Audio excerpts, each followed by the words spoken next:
Guys welcome back. എല്ലാവർക്കും നമസ്കാരം. എല്ലാവരും സുഖമായിട്ടിരിക്കുന്നു വിചാരിക്കുന്നു. അപ്പോൾ 2 ദിവസം ഇന്നലെയും ഇന്നുമൊക്കെ ആയിട്ട് കുറച്ച് ട്രാൻസ്ഫർ റൂമേഴ്സുകൾ വന്നിട്ടുണ്ട്. Some breaking newses are there. അപ്പോൾ അത് നിങ്ങളുടെ മുന്നിലേക്ക് എത്തിക്കാമെന്ന് വിചാരിച്ചിട്ട് വന്നതാണ്. അപ്പോൾ ഫസ്റ്റ് തന്നെ നമുക്ക് തുടങ്ങാം. ഡേവിഡ് ഒറിൻസ്റ്റൺ എല്ലാവർക്കും അറിയാം, ഒരു പോപ്പുലറായിട്ടുള്ളൊരു എല്ലാവരും സെർച്ച് ചെയ്ത് നോക്കുന്ന ഒരു പുള്ളിക്കാരനാണ് അദ്ദേഹം. അപ്പോൾ അദ്ദേഹത്തിൻ്റെ ഒരു ട്രാൻസ്ഫർ റൂമർ വന്നിരിക്കുന്നത് കോളോ മുവാനി, നമ്മുടെ PSG സ്ട്രൈക്കറാണ്.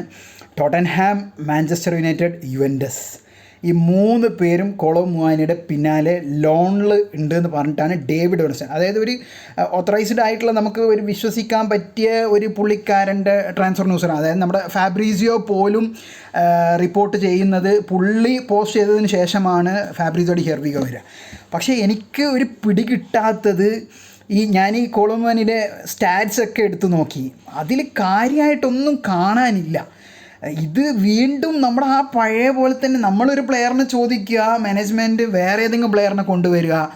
അത് അങ്ങനെ ഒരു സിസ്റ്റം എന്തിനാണ് വീണ്ടും വീണ്ടും വീണ്ടും ഇതിലും കൊണ്ടുവരുന്നത്? ഇനി ഇത് അമോറിം തന്നെ പറഞ്ഞതാണോ എന്ന് നമുക്കറിയാൻ പറ്റില്ല പുള്ളിയുടെ. പക്ഷേ ഞാൻ ന്യൂസൊക്കെ വായിച്ചൊക്കെ നോക്കിയപ്പം അമോറിമിൻ്റെ നമ്മുടെ ആ 3-4-2-1 സിസ്റ്റത്തിൽ ആ 2 പൊസിഷനിൽ പുള്ളിക്കാരൻ സെറ്റാണ്, പുള്ളിക്കാരൻ അതിൽ കളിക്കാൻ പറ്റും. പിന്നെ ബാക്ക് 3 ഈ ഒരു ഫോർമാറ്റിൽ കോളോ മുവാനി കളിച്ചിട്ടുണ്ട്, അങ്ങനെയൊക്കെയാണ് കാണുന്നത്. പക്ഷേ പുള്ളിയുടെ സ്റ്റാറ്റ്സൊക്കെ എടുത്ത് നോക്കുമ്പോൾ ഭയങ്കര ഷോക്കാണ്. അങ്ങനെ പ്രോപ്പർ ഗോൾ സ്കോറിങ് ഒരു സ്ട്രൈക്കർ, നമ്മുടെ ഒസീമനോ ഗ്യൊക്കോറിസ് പോലത്തെ ഒരു സ്ട്രൈക്കർ അല്ല പുള്ളി.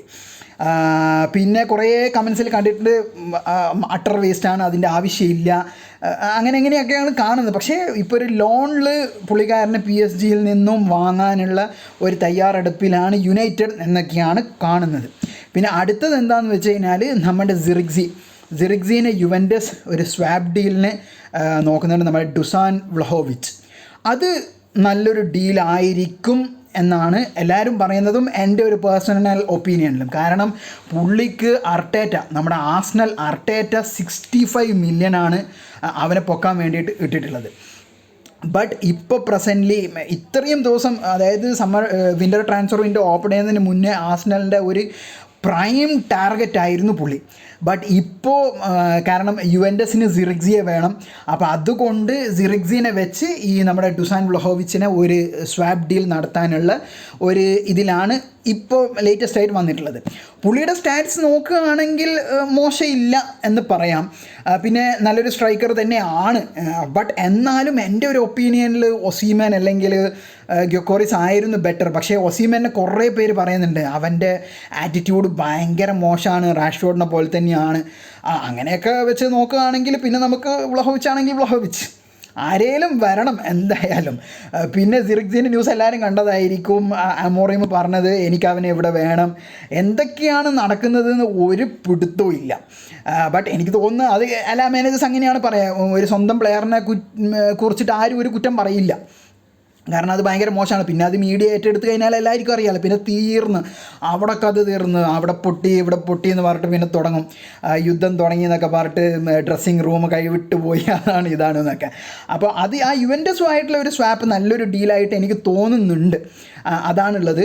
പിന്നെ അടുത്ത ന്യൂസ് എന്താണെന്ന് വെച്ച് കഴിഞ്ഞാൽ റാഷ്ഫോർഡിൻ്റെ ഏകദേശം എല്ലാവർക്കും അറിയാം, അത് തീരുമാനമാണ്. ഇപ്പോൾ റാഷ്ഫോർഡിൻ്റെ പിന്നാലെ AC Milan and Borussia Dortmund, 2 പേരും എല്ലാവരും റാഷ്ഫോർഡിനെ ലോണിലെടുക്കാൻ മാത്രമേ നോക്കുന്നുള്ളൂ. പക്ഷേ യുണൈറ്റഡ് പറയുന്നത് അവർക്ക് എന്താണ് പറയുക, സെല്ലാണ് താല്പര്യം. അതായത് ലോണിൽ വരികയാണെങ്കിൽ ബൈ ഓപ്ഷൻ ക്ലോസ് വെച്ചിട്ടേ കൊടുക്കുള്ളൂ. ഇപ്പോൾ ലേറ്റസ്റ്റ് ആയിട്ട് ഇപ്പോൾ വന്നിട്ടുള്ളത് AC മിലാനാണ്. ഇപ്പോൾ 1 അവർ മുന്നേ, ഒരു 2 അവർ മുന്നെയാണ് ബൊറൂസിയ ഡോട്ട്മുണ്ടും രംഗത്ത് വന്നിട്ടുണ്ട് എന്ന് കണ്ടത്. അപ്പോൾ അതൊക്കെ എനിക്ക് തോന്നുന്നില്ല AC മിലാനിനും ഡോട്ട്മുണ്ടിനൊന്നും ഇവൻ്റെ വേജസ് ആക്സെപ്റ്റ് ചെയ്യാൻ പറ്റുമെന്ന് എനിക്ക് തോന്നുന്നില്ല. പിന്നെ പകുതി വേജസ് നമ്മളും പകുതി വേജസ് അവരും, അതിൽ നമുക്ക് ഒരു കാര്യമില്ല. റാഷ്ഫോർഡിന് കൊടുക്കുന്നുണ്ടെങ്കിൽ കംപ്ലീറ്റ്ലി കൊടുത്തു കളയണം, അത് മാത്രമേ ഒരു ലാഭമായിട്ട് തോന്നുള്ളൂ. കാരണം വീണ്ടും അവൻ്റെ ഹാഫ് സാലറി വെച്ച് അതിൻ്റെ ഒരു ആവശ്യം കാണുന്നില്ല അവിടെ.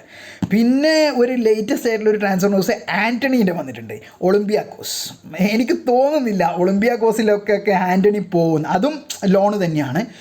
പക്ഷേ എൻ്റെ ഒരു അഭിപ്രായത്തിൽ ആൻ്റണി ലോണില്ലെങ്കിൽ ലോണിൽ അവൻ ആ ഒളിമ്പിയാക്കോസിലെ പോയിട്ട് അവിടെ ഒന്ന് കളിച്ചൊന്ന് സെറ്റ് ആവട്ടെ അവൻ. കാരണം അവന് ഇവിടെ എന്തായാലും അതിന് ടൈം കിട്ടുമെന്ന് എനിക്ക് തോന്നുന്നില്ല. അവന് താല്പര്യം കളിക്കണം, വീണ്ടും അവൻ്റെ ആ ഒരു പഴയ നമ്മുടെ അയാക്സിലുള്ള ആൻ്റണി ആയിട്ട് തിരിച്ചു വരണം എന്നാണെങ്കിൽ അവൻ കമ്പൾസറി അവൻ പോയാൽ മതിയാവുള്ളൂ. പോയി അവൻ രക്ഷപ്പെടട്ടെ. ലോണെങ്കിൽ ലോണിൽ പോയി അവൻ നല്ല കളി കളിക്കുകയാണെങ്കിൽ നെക്സ്റ്റ് സീസൺ ഇങ്ങോട്ട് തന്നെ വന്നോട്ടെ. കാരണം ഒരു 100% സെയിൽ എന്തായാലും ആൻ്റണിയുടെ കാര്യത്തിൽ നടക്കില്ല. കാരണം അവൻ്റെ ഏജൻറ്റ് തന്നെ ഫാബ്രീസിയോൻ്റെ റിപ്പോർട്ട് തന്നെ ഉണ്ടായിരുന്നു, ആൻ്റണിക്കും ഏജൻറ്റിനും he want to fight for his place in United എന്നാണ് പറഞ്ഞത്. അപ്പോൾ നോക്കാം എന്താണ് നടക്കുക. പിന്നെ ഒരു ന്യൂസ് ഉള്ളത് കസമേറോയുടെ ഒരു ലേറ്റസ്റ്റ് ആയിട്ടുള്ള ന്യൂസ് ഫ്രം സൗദി അൽ നാസർ. അതായത് നമ്മുടെ അണ്ണൻ്റെ അടുത്തേക്ക്, റൊണാൾഡോൻ്റെ അടുത്തേക്ക് ആ പഴയ റിയൽ മാഡ്രിഡ് കൂട്ടുകെട്ട് പുനർനിർമ്മിക്കാൻ വേണ്ടി കസമേറോ പോകാനുള്ള മോസ്റ്റ്ലി പോകുന്ന തന്നെയാണ് തോന്നുന്നത്. കാരണം വേറെ ഒരു ക്ലബ്ബും കസമേറോൻ്റെ അടുത്ത് വന്നിട്ടില്ല. പിന്നെ എനിക്ക് തോന്നുന്നു കസമേറോ എന്തായാലും ആക്സെപ്റ്റ് ചെയ്യാൻ സാധ്യതയാണ്. ബിഡ് ഇട്ടോ കാര്യങ്ങളൊന്നും അറിയില്ല. ബട്ട് ലേറ്റസ്റ്റ് ആയിട്ട് 100% ആയിട്ട് കണ്ടത് സൗദി ക്ലബ്ബ് മോസ്റ്റ്ലി അൽ നാസർ തന്നെയാണ് കസമേറോന് വേണ്ടിയിട്ട് രംഗത്ത് വന്നിട്ടുള്ളതെന്നാണ്. അപ്പോൾ ഇതൊക്കെയാണ് ട്രാൻസ്ഫർ റൂമറുകൾ നടക്കുന്നത്. ബട്ട് ഇതിൽ എന്തൊക്കെ നടക്കും എന്തൊക്കെ നടക്കില്ല ഒന്നും പറയാൻ പറ്റില്ല. റാഷ്ഫോർഡിൻ്റെ തന്നെ നമ്മൾ കുറേ ആയി കാത്തു നിൽക്കുന്നു, ഇതുവരെ ഒരു ന്യൂസും. ഇപ്പോൾ വീണ്ടും ലേറ്റസ്റ്റ് ആയിട്ട് AC മിലാൻ വരുന്നു, ബൊറൂസിയ ഡോട്ട്മുണ്ട് വരുന്നു, ആദ്യം PSG വന്നു, ആഴ്സണൽ വന്നു. ഇതിൽ എന്ത് നടക്കുന്നു ഒരു ഐഡിയയും കിട്ടുന്നില്ല. ബട്ട് നമുക്ക് ഒരു proper striker and left back, ആ ന്യൂനോ മെൻഡസിൻ്റെ ന്യൂസൊന്നും ഇപ്പോൾ കാണാൻ പോലും കിട്ടുന്നില്ല. എന്താണ് നടക്കുന്നതെന്ന് അറിയില്ല. ഒരു ലെഫ്റ്റ് ബാക്ക് ഒരു സ്ട്രൈക്കർ നിർബന്ധമാണ്, എങ്ങനെയെങ്കിലും നിർബന്ധമാണ്. എനിക്ക് തോന്നുന്നു ഈ സിറിക്സി ഡുസാൻ വ്ലുഹോവിച്ചിൻ്റെത് നല്ലൊരു സൈനിങ് ആയിരിക്കും. കാരണം ആഴ്സണലൊക്കെ നോട്ടം ഇട്ടിട്ടുണ്ടെങ്കിൽ എന്തായാലും നല്ല സ്ട്രൈക്കർ ആവാൻ സാധിക്കും. കാരണം 65 million ഒക്കെയാണ് ആഴ്സണൽ കൊടുത്തിരിക്കുന്നത്. അവൻ്റെ സ്റ്റാറ്റസും കൊളമുവാനേനെക്കാട്ടും നല്ല സ്റ്റാറ്റസാണ് കാണുന്നത്. അപ്പോൾ അങ്ങനെയാണെങ്കിൽ ആ ഒരു സ്വാപ്പ് ഡീൽ നടക്കട്ടെ. അതുപോലെ റാഷ്ഫോർഡും നമ്മുടെ കുറേ മുന്നേ ഇതുമായിട്ട് നെപ്പോളി ആയിട്ടൊരു ഇത് വന്നിരുന്നു. ഇപ്പോൾ ആ റൂമറൊന്നും കാണാൻ തന്നെയില്ല. ഇതൊക്കെ എവിടെയാണ് പോകുന്നതെന്ന് അറിയില്ല. റാഷ്ഫോർഡ് ഒസീമനെ സ്വാപ്പ് ചെയ്ത് നെപ്പോളി വന്നിരുന്നു, അതും ഇപ്പോൾ കാണാനില്ല. എന്തൊക്കെയോ ആണ് നടക്കുന്നത്. എങ്ങനെയെങ്കിലും കുറച്ച് പ്ലേയേഴ്സ് പോയി നമുക്ക് ഏതെങ്കിലും ഒരു 2 പൊസിഷനെങ്കിലും ഈ വിൻ്ററിൽ ഒരു 2 പൊസിഷനെങ്കിലും ഒന്ന് സൂട്ടബിളായിട്ടൊന്ന് കവർ ചെയ്യാൻ പറ്റിയിട്ടുണ്ടെങ്കിൽ ബാക്കി ഈ സീസൺ നമുക്ക് എങ്ങനെയെങ്കിലും തട്ടിമുട്ടി കൊണ്ടുപോകാം. ബാക്കി സമ്മറില്ലേ, അപ്പോൾ സമ്മറിൽ നോക്കുക, അത്രയേ ഇപ്പം നടക്കുകയുള്ളൂ. അപ്പോൾ ലേറ്റസ്റ്റ് ആയിട്ടുള്ള ബ്രേക്കിംഗ് ന്യൂസുകളൊക്കെ ഇതാണ്. ഡേവിഡ് ഒറസ്റ്റൻ്റെ അത് എനിക്കൊന്ന് ഡേവിഡ് ഒറസ്റ്റൻ പോസ്റ്റ് ചെയ്യണമെങ്കിൽ എന്തായാലും യുണൈറ്റഡ് നോക്കിയിട്ടുണ്ടാകും. അല്ലാതെ പുള്ളിക്കാരൻ അങ്ങനെ വെറുതെ പോസ്റ്റ് ചെയ്യില്ല. അപ്പോൾ കൊളമുവാനി എന്താ പറയുക, വേറൊരു പ്ലെയറിനെ നോക്കും, ഒന്നും നടക്കാണ്ട് അവനെ കിട്ടിയില്ലെങ്കിൽ ആയിരിക്കും വേണ്ടാത്ത ഏതെങ്കിലും പ്ലെയറിനെ കൊണ്ടുവരും. അതൊക്കെയാണ്. എനിക്കറിയില്ല കൊളമുവാനിൻ്റെ സ്റ്റാറ്റ്സൊക്കെ ഞാൻ എങ്ങനെയാണ് കണ്ടത്. നിങ്ങൾക്ക് ആർക്കെങ്കിലും അവൻ്റെ കളിയെക്കുറിച്ച് അറിയുകയാണെങ്കിൽ ജസ്റ്റ് ഒന്ന് പറയുക. ഇതൊക്കെയാണ് ലേറ്റസ്റ്റ് ആയിട്ട് ട്രാൻസ്ഫർ ന്യൂസുകളുള്ളത്. ഇനിയും നിങ്ങളുടെ മുന്നിലേക്ക് നല്ല നല്ല പുതിയ അപ്ഡേറ്റ്സുകളായിട്ട് വന്നിരുന്നതായിരിക്കും. അതുവരെക്കും ബൈ.